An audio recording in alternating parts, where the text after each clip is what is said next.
Welcome to the C-Suite Sales and Marketing Perspectives podcast. I'm Steve McDonald, your host. And today we have a phenomenal conversation in mind here. We're going to be talking about how to make the voice of the customer your entire go-to-market operating system. And now we all know that the highest voice of authority in any business is the voice of the customer. And none of us would say we're not focused on the customer. We're not customer first. We're not customer obsessed, right? We all would say that. But how we actually execute on that and how we think about that, how leadership adopts that is a whole different story. And that's what we're going to be talking about today with Peter Dibbern. Now, Peter, you are not only a chief marketing officer, you've been on the C-suite for a while. You work with a company called COSMO CONSULT, and I want to have you explain a little bit about what you do there. But what was fascinating, well, we just had a really good conversation when we first started talking, and it was electric, and we're going to recreate that here today. But you've got a very interesting background in that you've always been kind of back and forth in marketing, sales, biz development, and sometimes it's hard for marketers to really understand how to support the sales team across the buyer's journey when you really haven't walked in their shoes, right? And so that's a perspective that you really own, and I think it's an important part of creating a go-to-market strategy overall. And I would completely agree with that. You also spent time in the Swedish military. And one thing that I know, you can say a little bit about your military background, but in the military, we're usually trained to how to be a good leader, where in business, we just kind of tend to move up the ranks. And it's not like anybody says, oh, now you're a CMO. Here's the CMO training, right? Here's how to be a really good leader. We just think, well, you've been doing the job a while. You're doing pretty good. Let's bump you up. It's a very different mentality. And you learned a lot in terms of how to be a good leader when you were in the military. So I would love to have you maybe expand a bit more on that background in your sales time and leadership time. And then we're going to dig right into the topic today. Yeah, thank you, Steve, for the introduction. Yeah, actually, you're absolutely right. Suddenly you are a CMO and you don't really know why, more or less. You know, you have done a good job for a while, and then someone says, oh, maybe he can take over the entire topic in an organization. And I personally still benefit from what I learned in leadership during the military service. And then, of course, along the different jobs I had, and especially one of those big advantages I have in comparison to pure marketers is that I also worked in sales positions and in business development positions.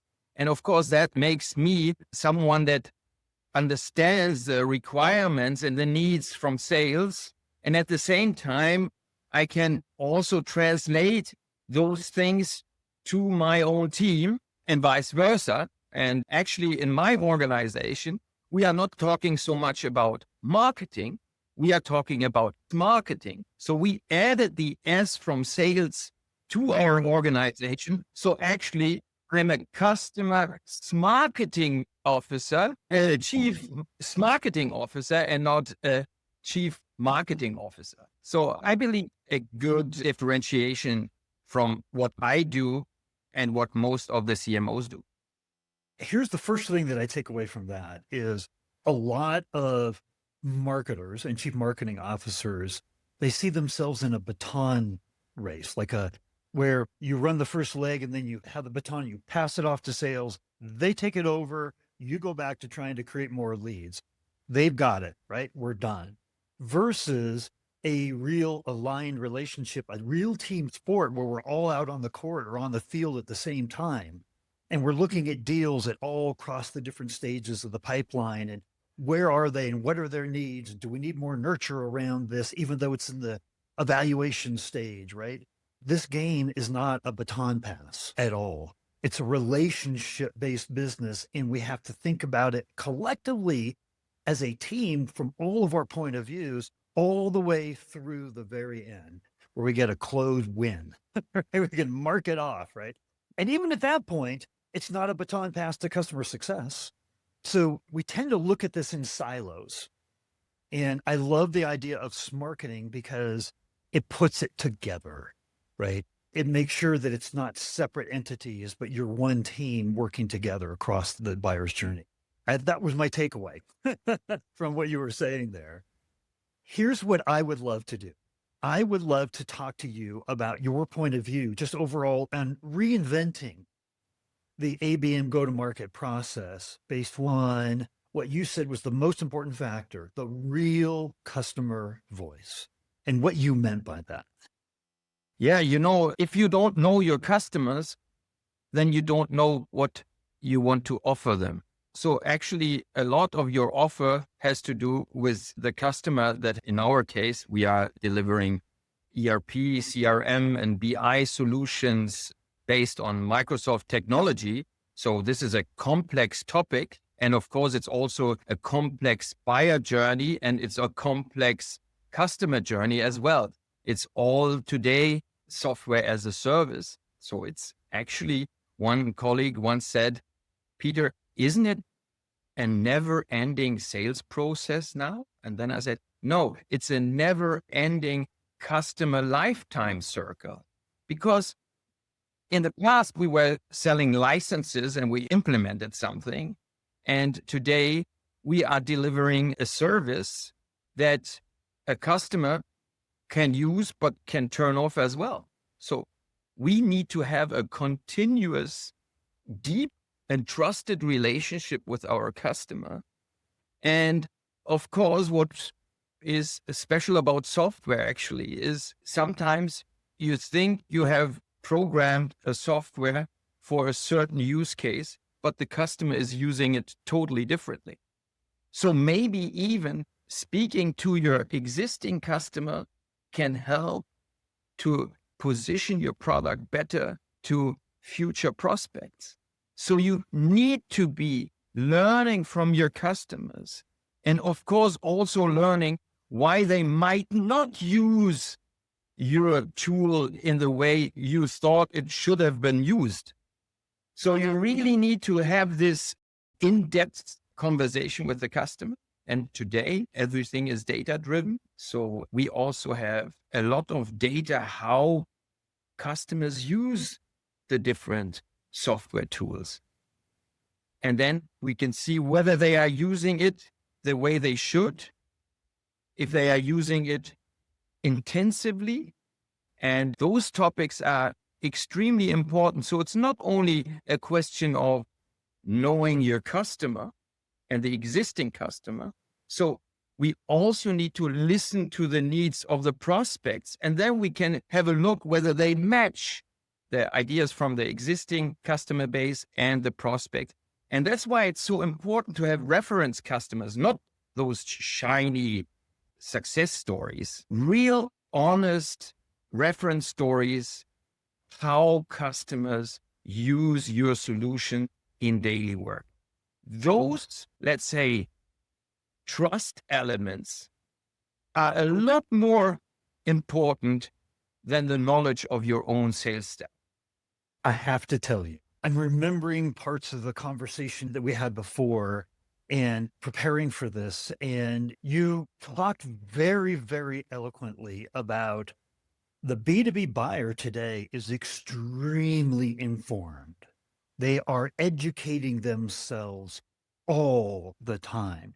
This is not the Steve Jobs before he had passed away said, I'm never going to get the idea of creating a phone without buttons, a keypad on it, right? Focus group customers would never suggest that. We have to lead the way. And there's truth in that, right? But what you're saying is, hey, we got to pay attention to our customers. They're really smart. They're in the market. They're doing their research. And by the way, they're talking to a bunch of companies like ours. And they're getting a bunch of different point of views that we don't have. We can learn a lot by just listening to them. And you talk about that component of just shutting up and listening. And by the way, that came from a McKinsey study that I just read like a couple of days ago. Their conclusion was shut up and listen to your customers. That literally was the conclusion on the study. But tell me about then the key to listening, because you talked about data and we've got more data than we've ever had before. we're drowning in data, right? Now, that's a whole nother story, but can we use that data to be a substitute for proximity to the customer? Or do we actually need to listen to the customer in other ways too?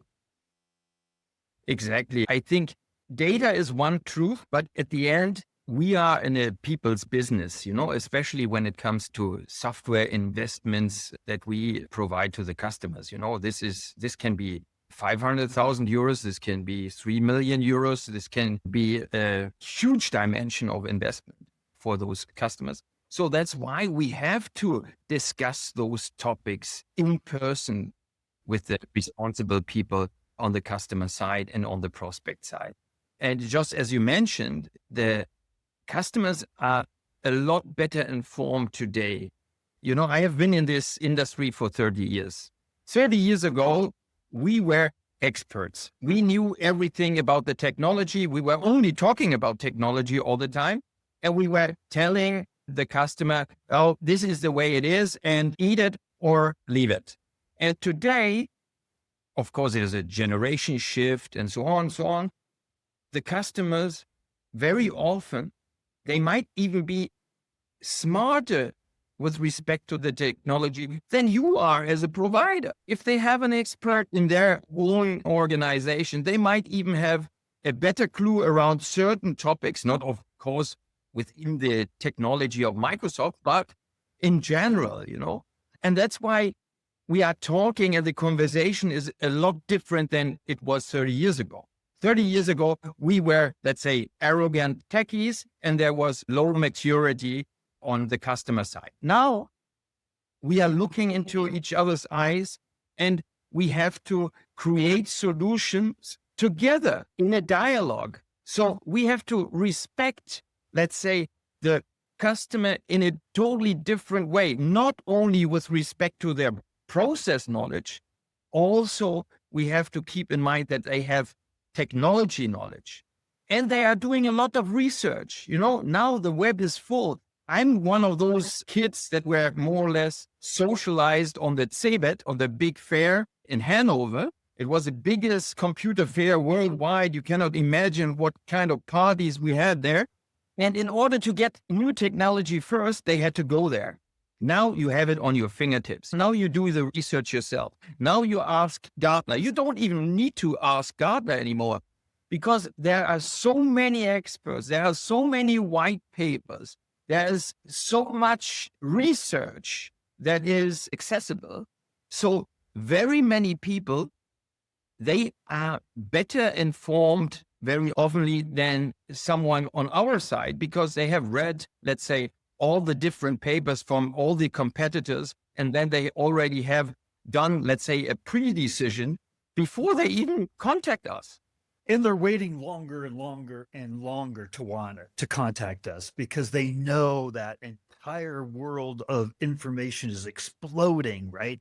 As much time as they want to spend digging into it on their own, they can't because it's never ending, right? So we tend to overlook something.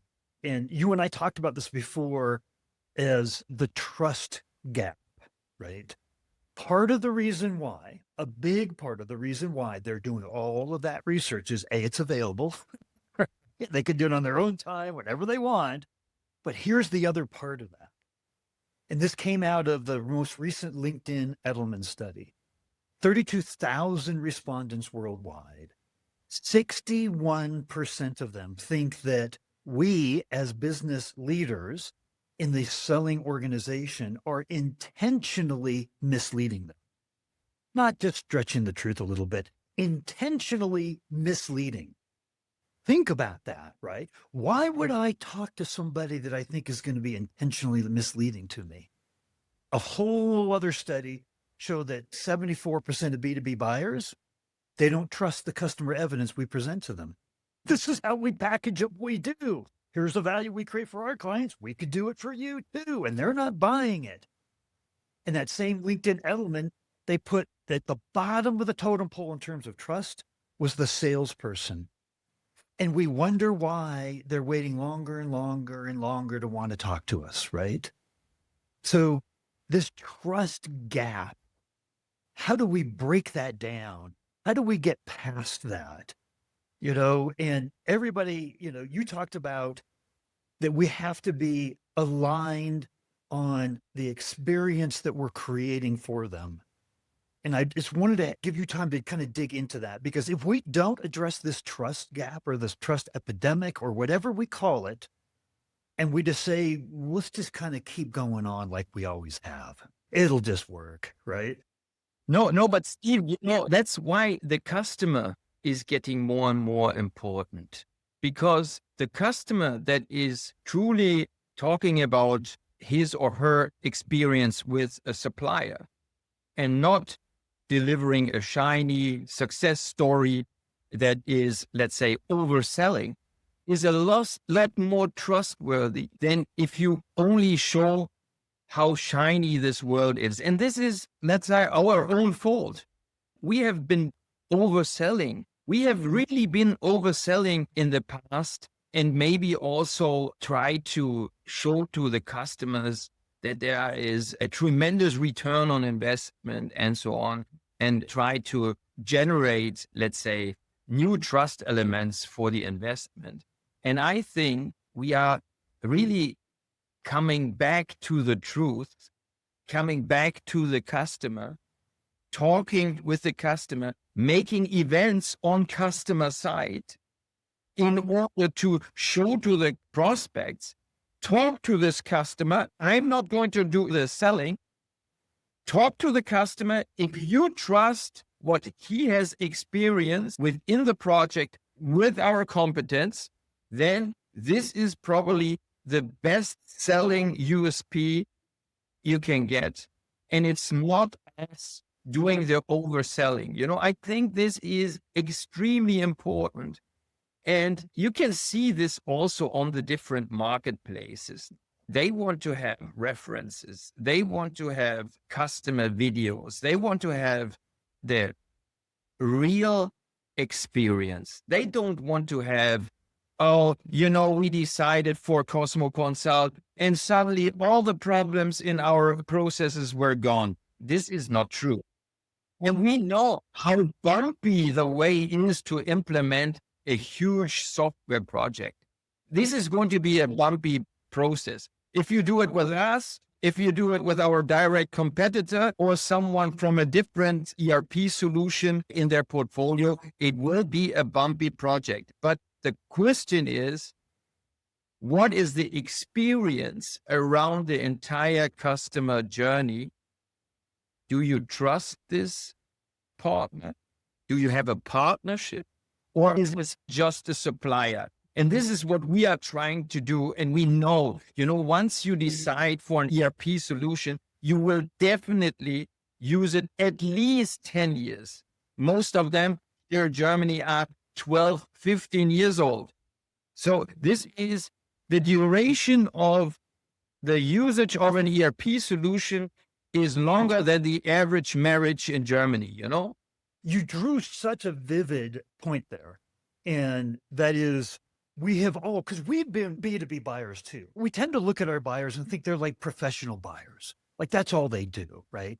We're buyers. We try to fit it into something like in our MarTech stack or from the sales tech stack or something. Like we're buyers all the time too, but it's about this much of what we do. We're also chief marketing officers and chief sales officers or revenue officers. And what is important there that you said amongst everything is, if we come in with a point of view as a vendor or a supplier, here's what we have, here's what we can do for you, versus coming in and listening and taking in and understanding and learning, that's absolutely the best sales strat, hands down, right? We don't want somebody that's just going to come in. We don't want to be sold to. We want to learn together.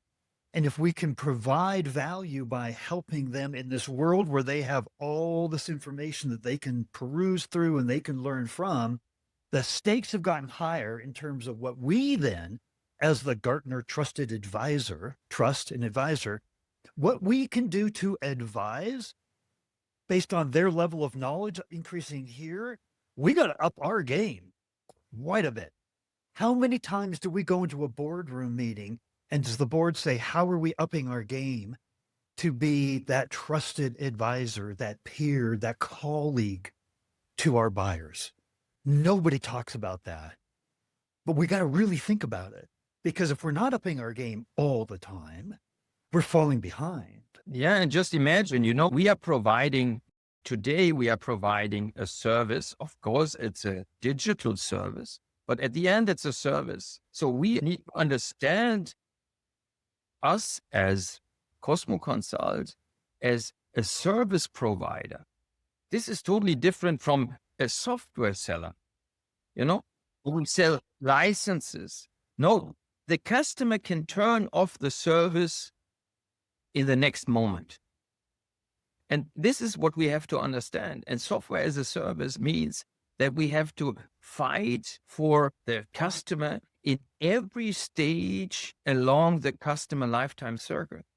So actually, the idea is to never lose that contact to the customer anymore. And this is what most software vendors have done in the past, and including us.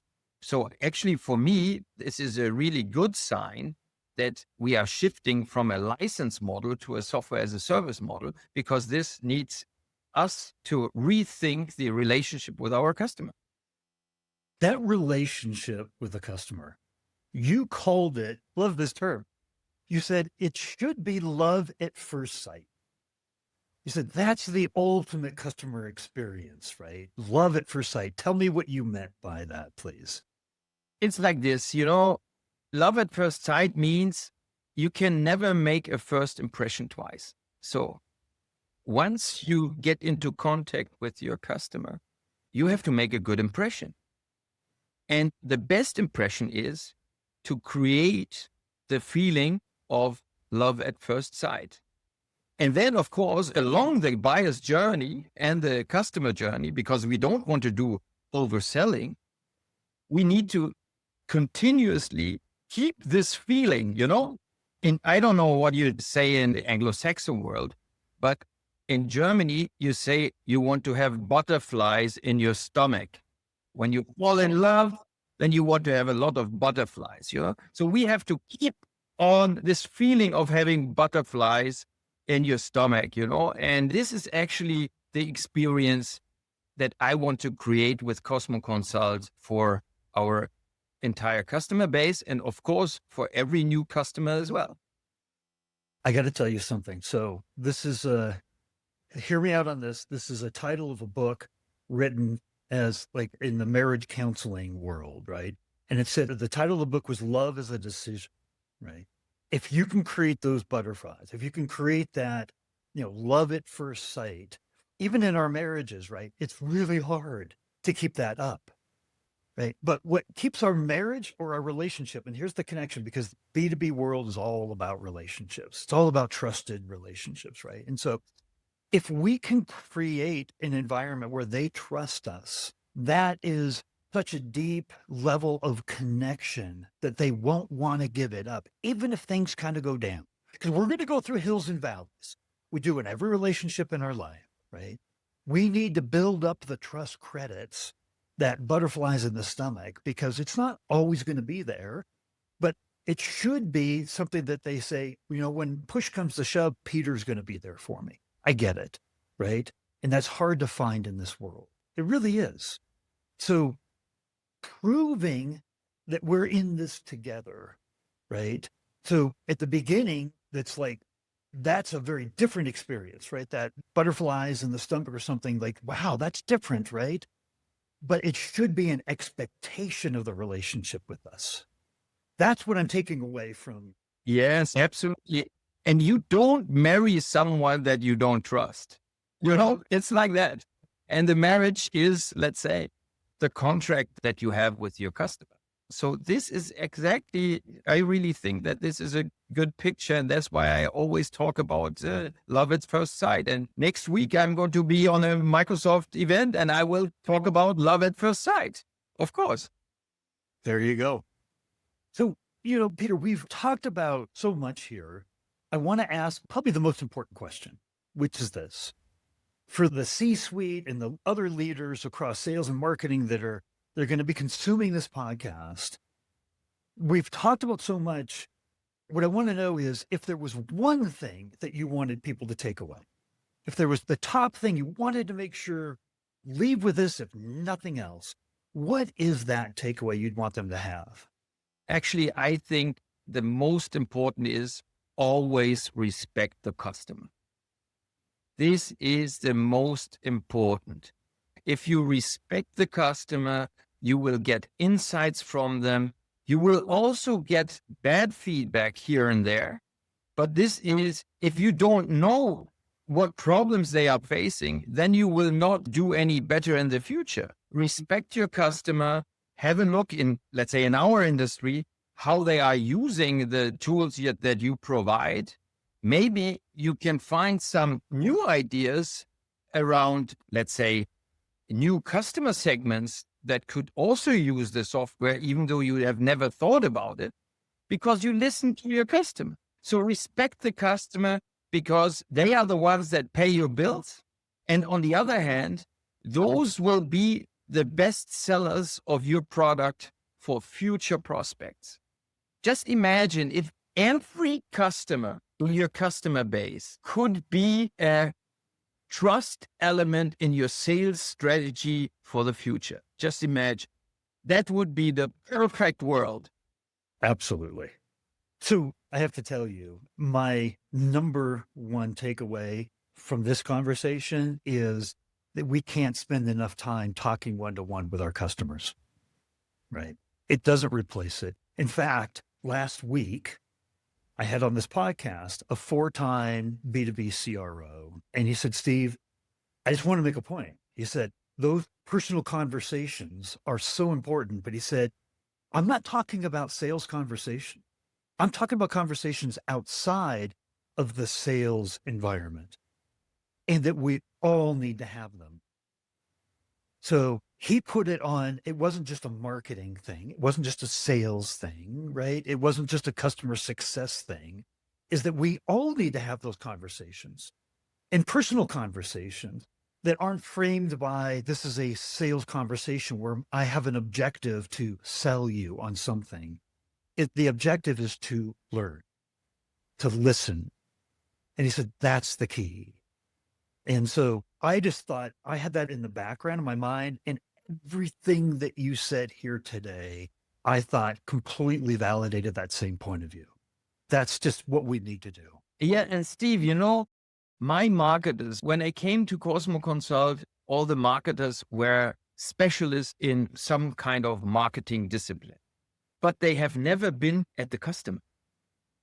No one of those people never had been at the customer to talk to the customer, to see where the solution is in place, what the solution is doing, which kind of users are using the software. Also to get a picture of the persona that we want to address with our marketing activities. They didn't know about that. And of course, I had to change this. They need to know their customer. They need to know how they need to touch them in order to feel, oh, this is a real customer. Okay, now I understood whom to address, because otherwise we are only talking about theory. You need to see the customer, how they are dressed, what they are working with, which tools they use. You need to know your customer. It couldn't be stated more clearly. And I have to tell you, the mission of this podcast, it was, let's bring a bunch of different leaders from across the world, C-suite executives all across the world, all in B2B, ABM, go-to-market focused companies. And if we share our unique perspectives, our insights based on our experiences together, we all benefit. Here's what I think the evolved mission of this podcast is, that we have to remind ourselves, these are the basics in our business. They are 100% under our control. You and I were talking about this right before we hit the record button. Nobody is telling us on how much or how little we can talk to the customer. No, that's 100% dependent upon us, right? So we need to get better at being customer obsessed, customer first, right? If there's anything that we should set out for our next year goal starting today, It should to be, how do we really execute on being customer first, customer centric, and follow what you've been talking about here? That's my takeaway from our conversation today. Now, I'm going to pick that up, customer first, because I think this is a topic that is extremely important, especially in markets like that we are in, where 95% of the target audience that we are addressing has already an ERP solution. So you really need to have a very, very good reason why you want to change this. So it should probably end up in a partnership with a provider that thinks in long-term relationships. And hopefully they will do it with us. Peter, I know people are going to have questions. Is it appropriate that I give out a link to your LinkedIn profile that people could reach out and ask questions? Sure. They can ask questions, they can connect. And I would love to learn from all the people that are watching your podcast, because I will probably be smarter after the conversation than before, just like in this conversation.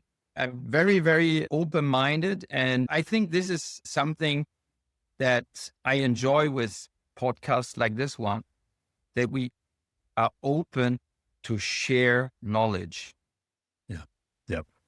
Absolutely. I just have to say thank you for coming on today and sharing your knowledge and being a part of that rising tide that lifts all boats. I think you just did a fantastic job today. Thank you very much. Thank you, Steve. It was great to talk to you, and I'm a lot smarter now than I was before.